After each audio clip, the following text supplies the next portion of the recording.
Hello Libra, thank you for joining me for your weekly forecast for week commencing the 5th of June. And this is a week which can be very important for your progress.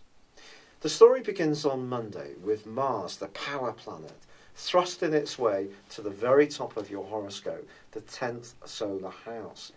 This is known as the midheaven. Over the next 6 weeks, it's going to confer upon you extra confidence and drive. If you're clear about the goals and objectives you've got, you can take some giant steps towards these over this period of time. If you're still trying to define what these may be, this week can still be very helpful for you. Now on Tuesday, Venus is going to be relocating into the sign of Taurus.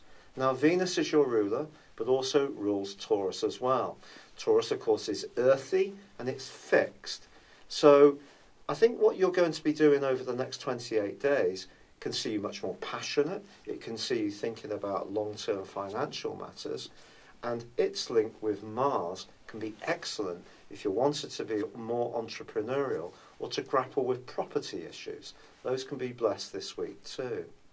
Now by Wednesday, Mercury relocates into the sign of Gemini, so it's also returning home. Mercury just loves being here, and for you, it gives you an opportunity to think about travel or opening up your horizons, higher education, learning new skills. It really is a very exciting transit that it begins. But Thursday is probably the most influential day this week.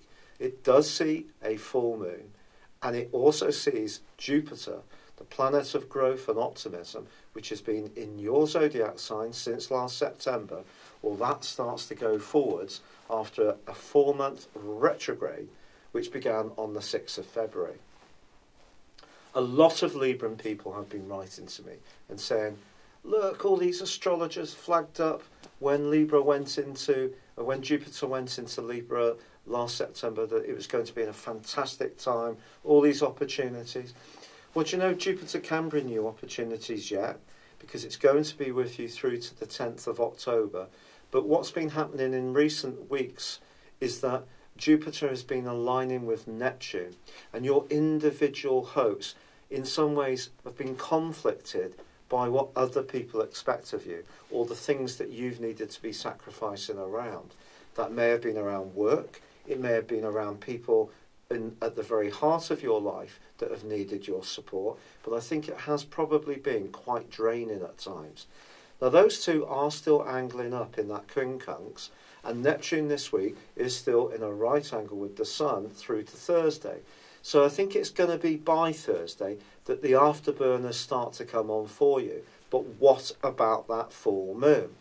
Well, the full moon occurs in Sagittarius, where Saturn has been for you for over 2 years, influencing the way you think, the way you speak, also your ideas have all been under a period of review.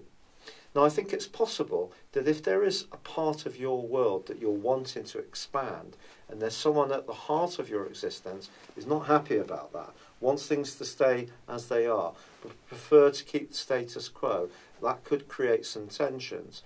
But it's not tensions you can't overcome. But what I love about Mars climbing to the top of your horoscope is it can give you an innate passion, a desire to assert what you want. Sometimes I think you can almost be too much of a good egg.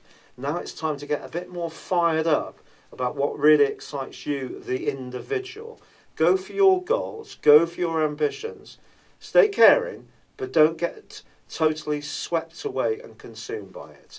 It's been a real pleasure being with you. Thank you for joining me. Good luck and goodbye for now.